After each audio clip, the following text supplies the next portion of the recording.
Hoy en el canal vamos a analizar las finales europeas del fútbol francés. Comenzamos.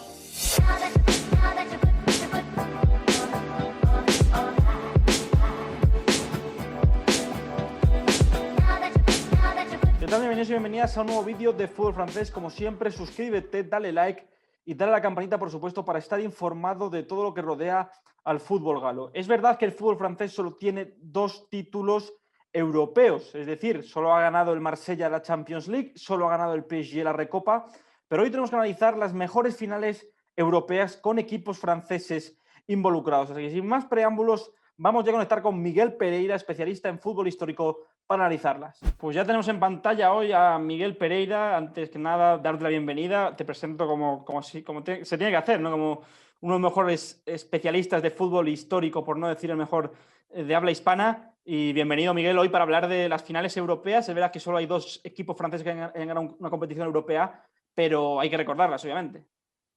Sí, hay 15 finales con equipos franceses. Al final, 15 finales son 15 Mal. finales. Y de ahí podemos sacar muchísimos partidos históricos por distintos motivos y, por supuesto, recordar a aquellos que han ganado, como ese gran Olympique, incluso hablar del PSG, pero sobre todo equipos que han hecho historia en el fútbol. Y el fútbol francés, aunque no tiene tantos títulos como otras naciones, sí que siempre estuvo presente en los grandes momentos.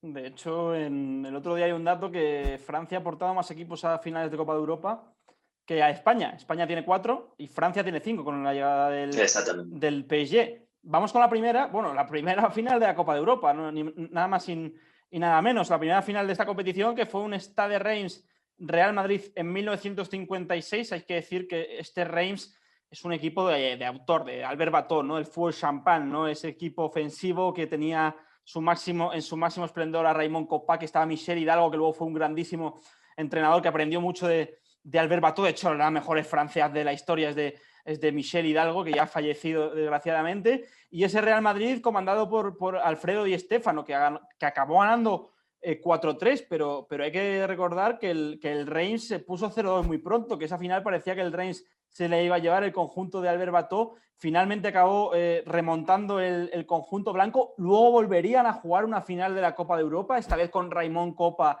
en el Real Madrid y peleando la supremacía del fútbol europeo con Jules Fontaine, que era uno que fue uno de los mejores delanteros de la historia de la selección francesa, que también estuvo en el Reims. Pero Miguel, esta final está claro que eran los 2 mejores equipos en ese momento del fútbol europeo. No llegaron por carambola, sino porque su dominio era impresionante. Y este Reims, que fue uno de los mejores equipos del fútbol francés en los años 50, que ahora mismo está volviendo, pero no tiene nada que ver con lo que era aquel equipo de Albert Bateau. No, era de hecho uno de los mejores equipos del mundo. Los 2 equipos ya se conocían de la Copa Latina, esa competición que jugaban campeones de Francia, de España, de Portugal e de Italia desde el 49 hasta el 58. Entonces eran equipos que se respetaban muchísimo y tenía todo el sentido que la final fuera entre ellos, entre otras cosas porque al final la Copa de Europa era una iniciativa del Equipe, un periódico francés, por eso la final se disputa en el Parc des Princes y a la vez también un torneo con un empuje muy fuerte del Real Madrid, de Raimundo Saporte, de Santiago Bernabéu, así que de forma casi simbólica juegan los 2 la final, pero la juegan efectivamente porque son los 2 equipos buenísimos y el Stade Reims empieza muy bien el partido, muy fuerte, a los 15 minutos va ganando 2-0, luego el Real Madrid logra empatar antes del descanso, pero el Stade Reims se vuelve a poner 3-2 y el Madrid tiene que sudar muchísimo para remontar al final con gol de Real hace pocos minutos de los 90, es donde empieza la leyenda del Real Madrid, pero podía haber la historia sido perfectamente distinta si hubiese ganado el Stade de Reims, que casi estuvo a punto de hacerlo, y el hecho de volver a disputar una final 3 años después habla muy bien de la calidad de esa generación y sobre todo, como dices bien, muy bien del trabajo de Bateau, que es probablemente el mejor entrenador de la historia del fútbol galo y probablemente uno de los y vosotros, tanto tú como Albert Cosín, lo habláis muy bien en vuestro libro, una figura transversal que influencia casi a todos los entrenadores franceses que vienen después.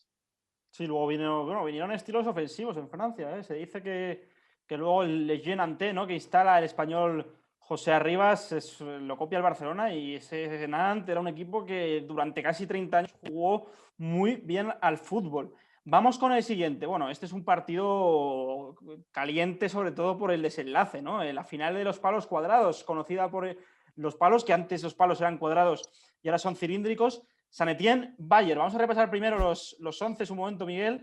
El Bayern salía con Mayer en portería, Hansen, Schwarzenbeck, Beckenbauer y Horstmann en defensa, con Durbenberg, Roth y Kappelmann en el centro del campo, y luego arriba con Karl-Heinz Rummenigge, Gerd Müller y Uli Hoeneß. Vaya tripleta de ataque que tenía el Bayern. Y luego el Saint Etienne con Kurkovic en defensa, Repellini, Piazza, Christian López, Gerard Janvion en defensa, Dominique Bartenet, Jacques Santini, Jean-Michel Lach, Patrick Rebelli en el centro del campo, y arriba Hervé Rebelli y Christian Saramanagna. Entrenador Robert Ervin. Luego, verdad que salió de suplente Rocheteau, que entró en la segunda mitad, pero bueno, este Saint Etienne, que ya que hay que recordarlo también por esa remontada histórica ante el Dinamo de Kiev en cuartos de final, era un equipo, para mí, por nombre y por estilo y por superioridad, me parecía un equipo más hecho que el Bayern, pero esa final de los palos cuadrados, porque en la primera parte el Saint Etienne da 2 palos, finalmente se decide, es una leyenda, no es verdad, que si hubiesen sido cilíndricos los palos habría ganado. El Saint Etienne compra esos palos para ponerlos en su museo. Si alguien va al Museo de Saint Etienne, tiene los palos cuadrados de aquella final, y la verdad que una lástima, porque la verdad que el Saint Etienne en esa final, la primera parte es muy superior al Bayern. Sí, sin duda. De hecho, eso le pasó al Barcelona en una final también de Copa Europa con lo que hiciste, el tema de los palos. Por entonces había muchos estadios donde los palos seguían siendo cuadrados. Eso generaba a veces problemas en los rebotes y los rechaces. Y el Saint-Étienne un poco quedó ese símbolo porque es un equipo muy superior en todo el partido. El Bayern apenas tiene ocasiones. De hecho, el gol de Roth sobre la hora del partido es un tiro de falta directo que pilla un poco a Kurkovic fuera de posición. Pero realmente todo el partido es un dominio tremendo del Lever.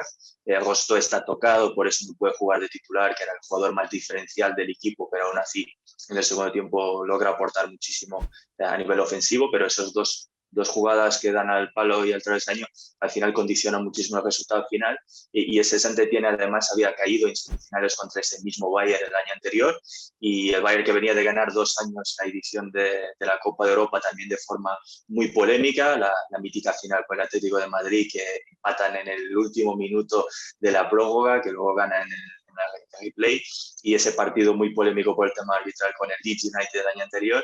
Así que mucha gente a nivel europeo estaba por detrás del Lever. Es el partido hasta ese momento con más audiencia televisiva en Francia. La TF1, que transmite el partido, habla de más de 25 millones de espectadores viendo el partido por la tele. El fútbol no era un fenómeno en Francia como en otros países hasta ese momento de forma generalizada, y ese Saint-Étienne fue un poco el primer equipo de Francia, el equipo que caía bien a todo el mundo por su calidad de juego y que tenía todo un país por detrás. Y ha sido una pena tremenda que no haya podido coronar esa generación épica con ese merecido título que hubiese conquistado en Anthem Park. Sí, totalmente. Una lástima el Saint-Étienne, que desgraciadamente no está en un buen momento desde los años 80, ¿no? Aquella final que perdió ante el PSG, la última, el último partido de Michel Platini en Francia. Luego también perdió una final de Copa contra el Bastia de Roger Mila, el camerunés, una auténtica leyenda del conjunto corso. Y de hecho, vamos a hablar ahora del conjunto corso, porque el Bastia, que está ahora mismo en tercera intentando ascender a segunda, está en crisis, jugó una final de la Copa de la UEFA y fue ante el PSV, el PSV que luego 10 años después ganaría la Copa de Europa. Y el Bastia, hay que decir que el fútbol corso, ya lo analizaremos en otro vídeo que quizás te traeremos aquí porque tú sabes mucho de historia. El fútbol corso y el fútbol francés nos han llevado bien. Córcega y Francia, Córcega quiere independizarse. Los equipos corsos hasta los años 50 no pueden jugar en Francia por un tema político. Hay muchos problemas. Es verdad que luego el Bastia poco a poco empieza a hacerse un nombre en el fútbol francés, y aquel torneo será recordado también por el Bastia, porque remonta al Torino, gana en el campo del Torino, que era uno de los el Torino era un equipazo que llevaba sin perder en su estadio casi más de un año. Y vamos a repasar los 11, ¿no? Pierde la final el Bastia finalmente, pero bueno, era un equipo ese Bastia que tenía muy buenos jugadores. Por ejemplo, el centro del campo, me acuerdo que era lo mejor del equipo, con Claude Papi, Félix Lacuesta, Jean-François Larios, muy conocido por ese romance con la mujer de Michel Platini, que no acabó luego yendo a la selección francesa, porque quizás se decía que Leroy tenía influencia en la selección francesa. Johnny Rep, que fue campeón con el Ajax, finalista, creo, campeón de la Copa de Europa, ¿no? Con el Ajax. Luego también estuvo en el Valencia. Campeón de la Copa de Europa. Hubo un ataque que estaba Crimau, que era un jugador muy rápido. Yves Mariot, entrenador era Pierre Cusack, que no tiene nada que ver con el mediocentro actualmente del Lens. Y luego el PSV pues tenía buenos jugadores. Yo me acuerdo que vi la final repetida y estaba, por ejemplo, René Van de Kerkhoff, que era un jugador muy alto y tenía muy buena calidad. Y bueno, pues al final acabó ganando el PSV. Es verdad que Sebastián, buena lástima, porque hizo un torneo interesantísimo. Por ejemplo, me acuerdo que ganó 7-2 al KSJ Cena en cuartos de final y era un equipo ofensivo que tenía un centro de campo, la verdad, que de un nivel altísimo. Sí, de hecho empieza eliminando el Sporting de Portugal, metiéndole 5 goles, que era cosa poca. Para ponernos en contexto con la gente, que el Bastia hubiese llegado a la final de la Copa UEFA 78 es lo mismo que el Alavés llegando a la final de la Copa UEFA en 2001 o el Fulham en el 2010, o sea, equipos que en su país no tienen una tradición de competir o de llegar a las competiciones europeas y que de repente te plantas ahí y llegas a toda una final. Entonces ha sido casi una leyenda. De hecho, el gran cineasta francés Jacques Tati realizó un documental dedicado a Sebastián ese año. Fue al partido de ida de la final que se disputaban ahí de vuelta, fue a la isla de Córcega a realizar ese documental un poco en homenaje a la gesta que estaba logrando el Bastia. Y ese es un equipo que había perdido la final de la Copa de Francia en el 72, que había quedado tercera el año anterior, que es su mejor resultado histórico hasta el día de hoy, y realmente era un equipo pues muy competitivo. Rep había llegado de Valencia, como dices bien, tras su paso también por el Ajax, donde fue campeón europeo.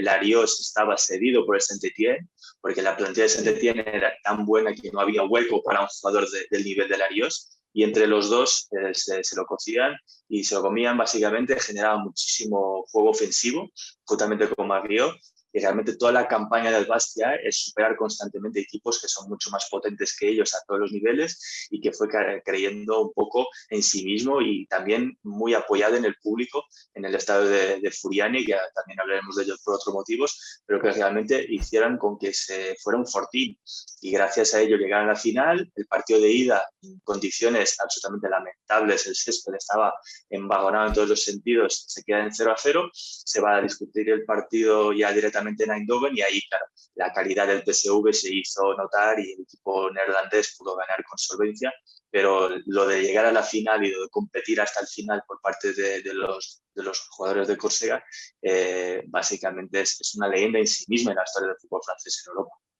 Sí, el estadio Furiani tuvo ese drama de Furiani en el 93, una auténtica catástrofe, sobre todo por los dirigentes que querían poner una grada suplementaria y lo hicieron en tiempo récord y se cayó desgraciadamente la grada. Bueno, vamos con la cuarta, Mónaco-Bremen, Werder Bremen del año 91, final de la Recopa, y el Mónaco que había eliminado en el camino al Swansea, al Norrköping, a la Roma y al Feyenoord, equipos bastante importantes. No era un equipo de grandísimos nombres, Miguel. O sea, si ahora uno repasa esa plantilla, vea que estaba George Weah en la plantilla, estaba Fofana, estaba Div, estaba Gennako, estaba el mítico portero Luque Torí, pero no era una plantilla de grandísimos nombres, ¿no? Luego hay un Mónaco posterior que también entrena Wenger, que es mucho mejor equipo y que llega muy lejos también en competiciones europeas. Pero bueno, el Werder Bremen, que al final tenía una dupla, Rufer y Alofs, que era muy potente aquella dupla de los alemanes, y acabó ganando 2-0, ¿no? Este Mónaco que lo entrenaba Arsène Wenger, que luego también tuvo un paso exótico por el fútbol japonés antes de irse al Arsenal y convertirse en lo que ha sido, pero un equipo que jugaba muy bien al fútbol y que no tenía grandes nombres, pero la calidad que tenía el equipo era que hacía muy buen fútbol y eso le permitía llevarse los partidos ante equipos de mayor nivel, perdón. Sí, de hecho, elegí la final no tanto por el Mónaco, por el partido en sí mismo, sino por el contexto. Ese Mónaco que era un equipo muy de cantera también, porque estaban Emmanuel Petit, estaba Dior Caef, estaban Thuram, todavía adolescentes casi, Sí. aparte de Rui Barros, el internacional portugués que habían fichado en la Juventus, y de Weah, que es seguramente el mejor jugador africano de la historia después de Eusebio. Llega a esa final el súper favorito, un equipo muy superior al Werder Bremen, pero sucede justo lo que habíamos hablado antes, el trama de Furiani. El partido se disputa en Lisboa. El Mónaco se había clasificado 4 días antes para la final de Copa de Francia. Se va a Portugal para jugar la final de la Recopa y el día anterior a la final se disputa el partido entre el Bastia y el Marsella en Furiani, que iba a decidir el otro finalista de la Copa. Entonces todo el equipo del Mónaco pues, se está viendo el partido por la televisión, de TF1, por satélite, y ven en directo cómo se desploma, como toda Francia, ven en directo cómo se desploma la grada, ve en directo todo el drama y cuenta Arsène Wenger que nadie pudo dormir esa noche. O sea, en vísperas de una final donde eran favoritos, los jugadores estaban traumatizados porque sabían que podían haber jugado ellos contra el Bastia, podían haber ellos estado allí, sabían que iban a jugar con uno de esos equipos 4 días después en la final del Parc de France. Entonces, realmente el equipo entró en colapso emocional y básicamente al día siguiente pues no supieron dar la mejor versión de sí mismos porque básicamente pues no habían descansado, estaban con su cabeza totalmente involucrada en los eventos que habían pasado en Bastia y siendo superiores a lo que los alemanes no lo pudieron demostrar y fue una oportunidad perdida para el fútbol francés de ganar una competición que luego sí la ganaría el PSG unos años después y sobre todo una oportunidad perdida para Wenger y su generación del Mónaco de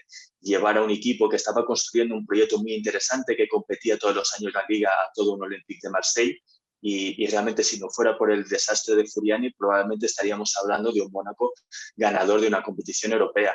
Así que ese fue un desastre por partida doble para el fútbol francés, tanto a nivel de Bastia, de Córcega y de ese partido, como luego en la exhibición de los monegascos en la final de Lisboa. No, desconocía lo de que había sido eso, justo después del drama de Furiani. Muy interesante lo que acabas de contar, Miguel. Vamos ya con una que sí es una alegría, que es el Marsella-Milan de 1993. He de decir que, según dice nuestro amigo Sergio Vilariño, el Marsella del 91 que pierde la final ante la Estrella Roja era mejor equipo que el que gana la final ante el Milan. Tenía, por ejemplo, en ataque a Badel, tenía también a Jean-Pierre Papin, que Jean-Pierre Papin no juega titular esa final, pero la pierde como jugador del Milan ante su ex equipo.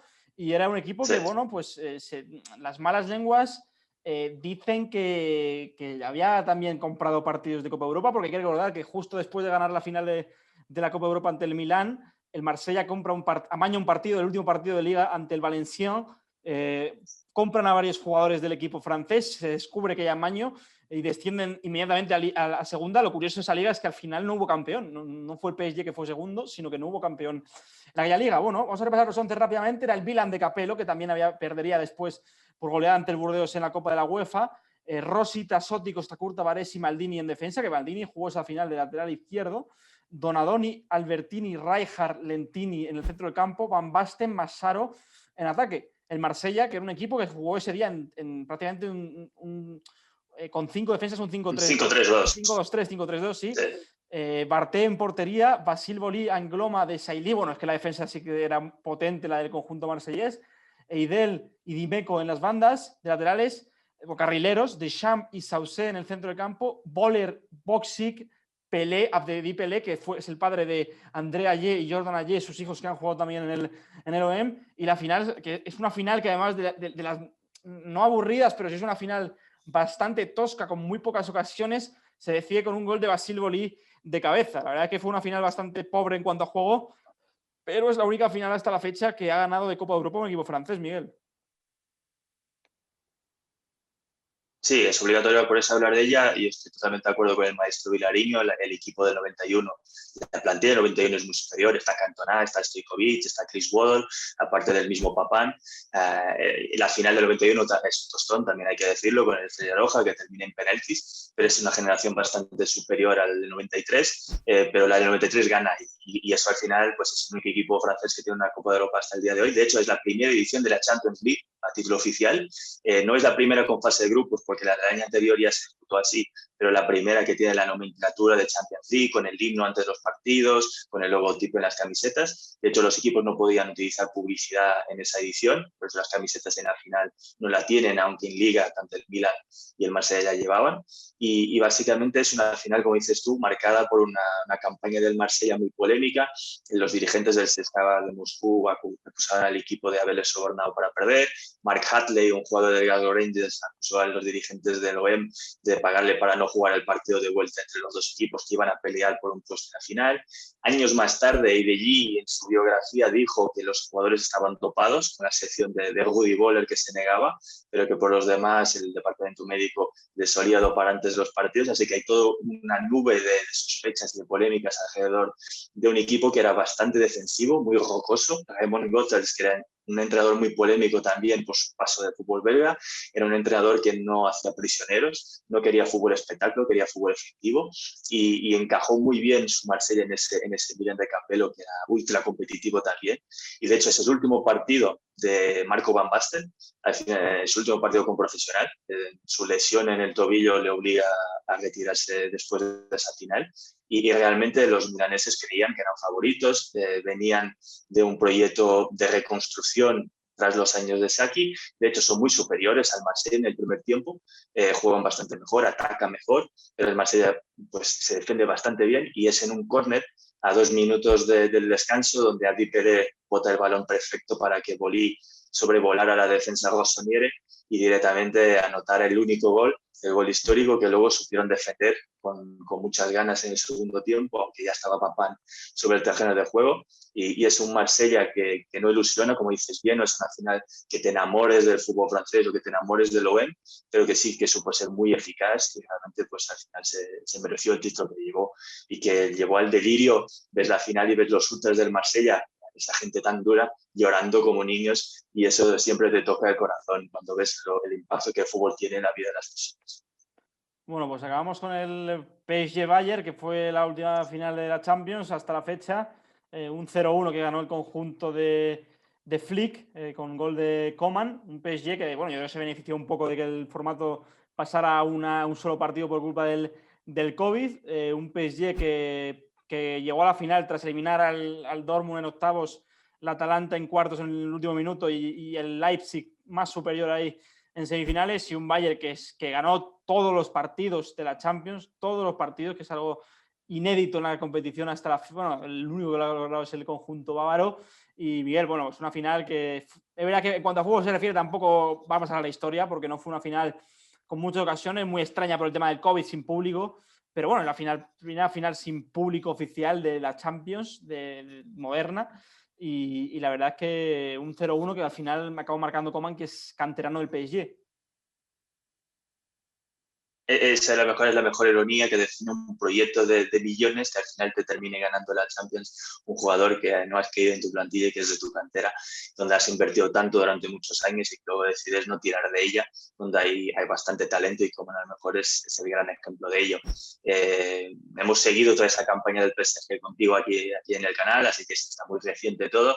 Era un equipo que tenía el jugador diferencial por excelencia de esa edición de la Champions, que fue Neymar, sobre todo en los partidos ya disputados en Lisboa, en la Final Eight, y realmente es un equipo que es un proyecto que necesitaba de una noche así, o sea, necesitaba empezar a codearse de verdad con los grandes tras algunas eliminatorias traumáticas como la mítica del Camp Nou, por ejemplo, un poco como le pasó al Marsella en los años 80 y 90, que tuvo eliminaciones antes de llegar a la final, como con el Benfica en el 89, tuvo que pasar esos trámites hasta poder realmente ganar su trofeo. Yo creo que va a pasar lo mismo al PSG, que la edición de este año va a ser como una lección para aprender de cara al futuro, y realmente el Bayern que se encontró el PSG era un equipo invencible, o sea, no había forma de competir con una máquina de fútbol, y aunque le costó, aunque hubo momentos donde Manuel Neuer salvó literalmente al equipo bávaro de una remontada del PSG, pero realmente si vamos al partido, que lo que dices tú también no va a entrar en la posteridad de las 15-20 mejores finales de la Copa de Europa, sí que hemos visto un partido más parejo de lo que podíamos anticipar,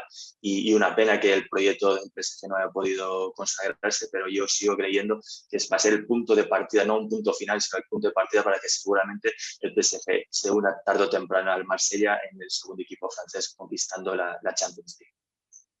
Esperemos que haya otro equipo francés pronto ganando la Copa de Europa. Miguel, como siempre, agradecerte que te hayas pasado por el canal. Dejaré aquí el link para que compren tu libro, que es una auténtica maravilla, el de Noches Europeas. Y te mando un fuerte abrazo y gracias por estar aquí. Gracias a ti, Andrés. Hasta la próxima.